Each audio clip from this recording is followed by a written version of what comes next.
Mayroong pagtitiyak ang buong Kongreso hinggil sa pambansang budget na nilagdaan ni Pangulong Ferdinand R. Marcos Jr. kahapon. Si Daniel Manalastas, una sa balita. Daniel?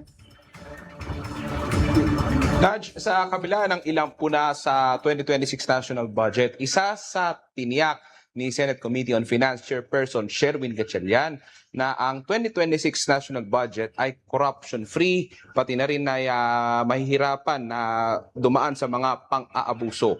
Sa press conference kaninang umaga, piniwanag ni Gatchalian ang usapin sa sagip. Ang paliwanag ni Gatchalian, natanggal na ito ng Senado nang dumating sa kanila. Sabi pa niya, nakita na niya ang pinagagastusan nito sa mga nakalipas na taon. Wala raw problema kung ito ay naging maayos, subalit tila iba ang nangyari.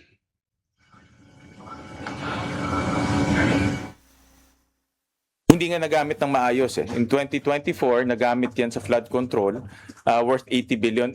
Lumabas rin yan dito actually nung nagkaroon ng Blue Ribbon hearing na naging source rin siya ng mga ghost projects at corrupt flood control projects. Dati ang pangalan yan, if I'm not mistaken, Sip-Sip eh.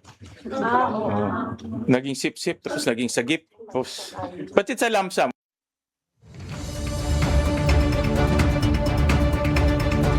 Sabi naman ni Senate Minority Leader Alan Peter Cayetano, patuloy babantayan ng minority bloc ang papatupad ng budget. Puna ni Cayetano, nariyan pa rin ang unprogrammed funds. Samantala, Nudge, nauna na rin tiniyak ng iba pang mga senador na paiiralin nga yung oversight functions ng Kongreso kung saan babantayan nila kung paano nga nagagasta ang 2026 national budget. Yan muna ang latest mula rito sa Senado. Balik sa'yo, Nudge.